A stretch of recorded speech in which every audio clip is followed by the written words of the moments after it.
Hello, my name is Yvonne Menear, and I'm here to show you today how to use the EQStitch program to create multiple applique shapes all in one step.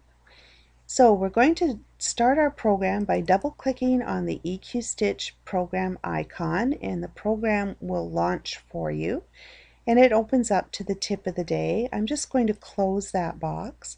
I have already created a name for the project, so I'm going to click on Open an Existing Project, and the project I've named for today is called Video Lesson 2 Multiple Applique Shapes. So I select that and just say OK. I'm going to close the sketchbook because we haven't done anything yet. Now when we're using our embroidery machine, of course, we need to be on the stitching work table, so I'm going to click on the icon for that. Now we're creating multiple applique shapes. Traditionally, we would work on stitching, new stitching, machine applique. I'm just going to show you quickly what the auto digitizing feature is for creating multiple shapes with the applique function. We know we're on our applique tab drawing board because the fabric tab is here. It allows us to add fabric. I'm going to start by clicking on the oval tool. Now it looks like a heart shape, but it is called an oval tool. When you click and hold, you get a flyout menu and you can choose your shape. I do indeed want the heart. I'm going to move my cursor over to the center of my page and click and drag to make a small heart at the center top of the page. Now you can see that this is a patch. You can see the slight pinkish color to it. It's filled the patch area. I only want to work with outlines, so I am going to turn the patch function off by just clicking on the icon on the top toolbar. Now I need to select this because I want to make multiple elements, and right now my wreath maker tool is not available. So to make it available, you click on the pick tool and you click on your object, and then you have the opportunity to create multiple objects. I'm going to click on the wreath maker tool. I'm only going to make 4 elements, 4, not 44. And I am going to have my cluster spacing, leave it at 50 and resize at 100 and click OK. The program automatically makes 4 hearts for me. I'm going to click on my fabric tab and I'm going to fill them with pink fabric, and I'm going to make them all the same. I'm going to click on my stitch tab and the program automatically digitizes this for me. Now I want to see how this is going to stitch. If you click on the sew simulator, the little sewing machine at the upper right hand side of the toolbar on the right, you can then watch it actually stitch. I'm going to slow it down just a little bit here so you can see what it's happening, and then I'm going to click play forward. And it's first going to stitch the placement line, the tack down line, and then the edge stitch. For each heart, it's going to do 1 heart at a time as it goes around to each of the different elements. Now remember, we used 1 fabric color for all of these. What I would like to do is lay my fabric in here in my hoop and do all 4 at the same time. But with the auto digitizing features turned on, we cannot do this. The program has taken over and it has decided it will only do 1 heart at a time. And I want to do all 4 at one time. So let's just get out of this now that we understand the premise as to how the program works, and I want to change it. So what I'm going to do is I'm going to go up to Stitching, New Design, and I'm going to tell it to do embroidery. It's asking me to save this, and no, I don't want to save this. Now, even though we're making an applique design, I don't need to add an image of my fabric in the program. I know when to add my fabric into the hoop, so we're just going to work with embroidery lines only. Now we can set up our drawing board in advance so that we can tell it that we're taking control and we know we want to work with individual lines. So when you click on the drawing board settings, on the stitch settings on the lower left hand side, embroidery edge settings, if you click on that, you can see the steel stitch is the default. I want to change that to a running stitch. and embroidery fill settings, you can see that it automatically fills with a smooth stitch. I don't want my shapes filled because I'm going to put fabric in there. So in the down arrow box, I'm going to say no fill stitches. So what I've done is I've told it not to fill, and I've told it to do just a running stitch on the edge. And then I just click OK. Because I have set up my drawing board before I started to draw, those features will automatically be set with my drawing. If I start drawing first, then the default settings will take over without those features. So it's best to set your drawing board first if you know what you want the program to do. I'm going to click on the oval tool. Again, it's the heart is what I want. Move my cursor over and click and drag and release till there's a heart on the page. Again, my wreath maker is not available yet. I have to select the heart. I click on the pick tool, and now the wreath maker is available. When I click on wreath maker, again I had my 4 elements set, 50% spacing and 100% resize, and I say OK. And there are my hearts. Now I'm making multiple layers of stitches, and I need to make sure there's one exactly on top of the other. So I'm going to make sure that as this is selected that it's centered. So I click on move the segments to center.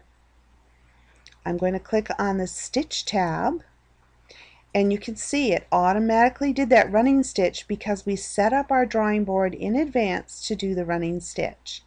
I want to assign a color to this. I'm going to click on my thread, and red is the default, and that's fine for my first line. And I'm just going to go around and click on each one of those lines and turn them red.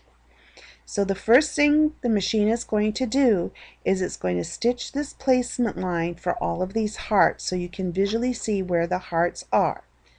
Let's go back to our artwork tab. I want to make a copy of this. So I'm going to click on the pick tool, move the cursor to just inside the hoop area, click and drag from one corner to another, and this selects all of the hearts. I want to make a copy of this, so I click on the clone segments.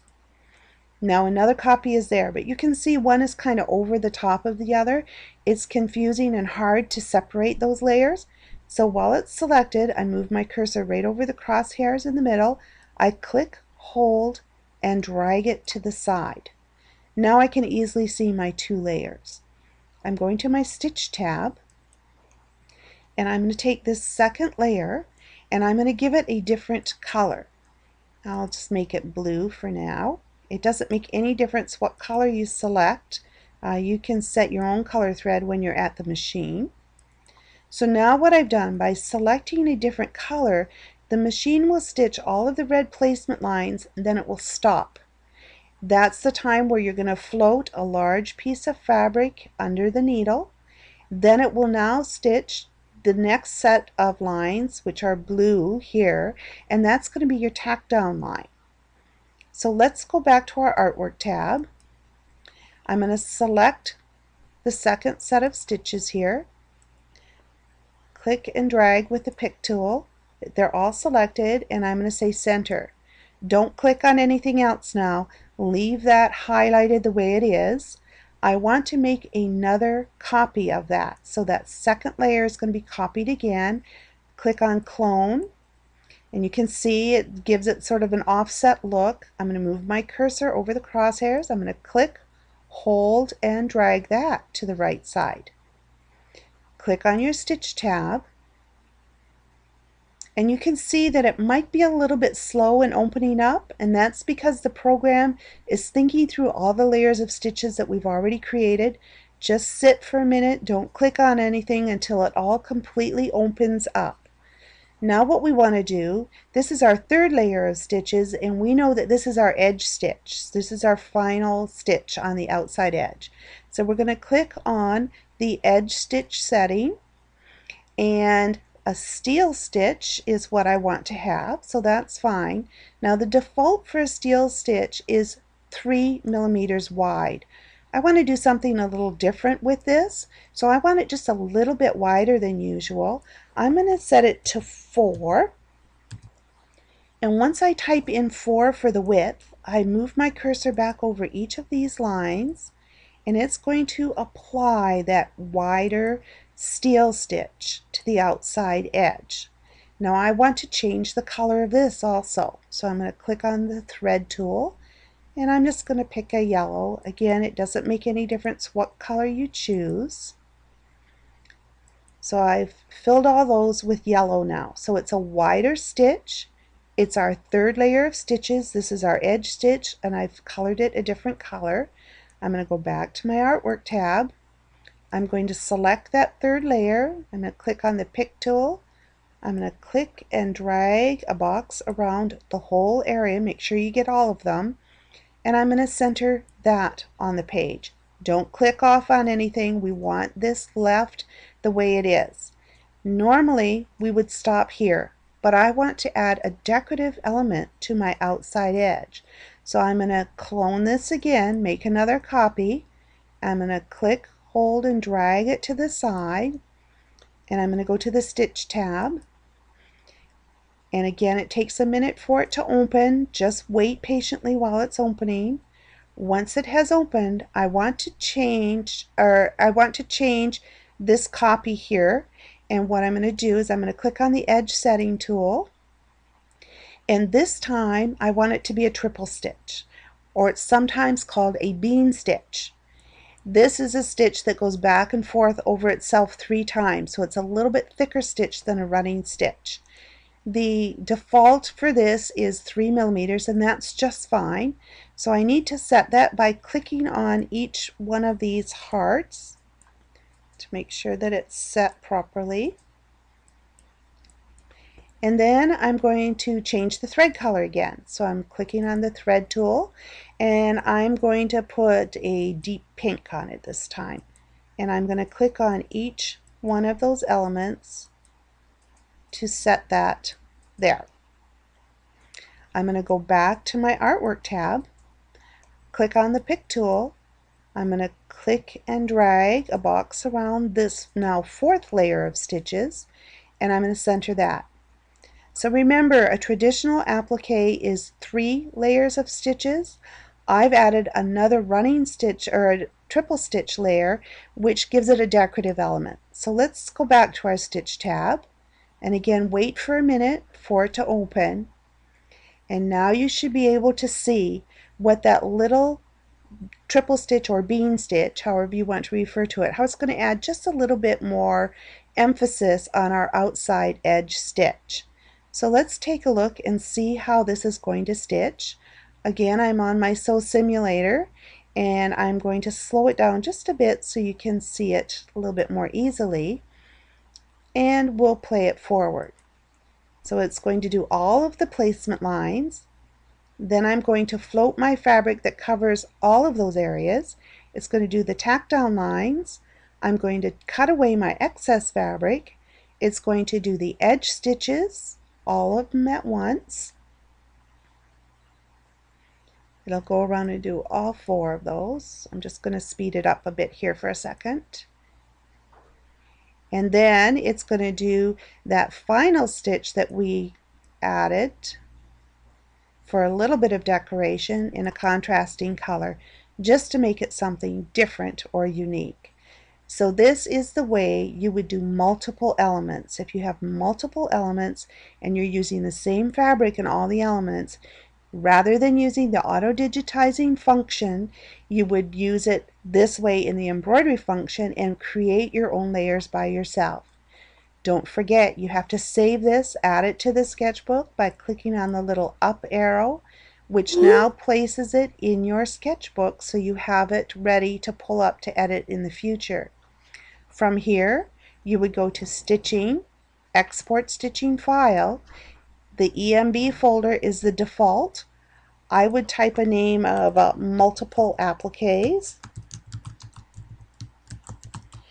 And my machine is a brother machine, so I'm going to click the down arrow and I'm going to click on the brother option. You can see I've already created other brother embroidery files, and I'm going to say save.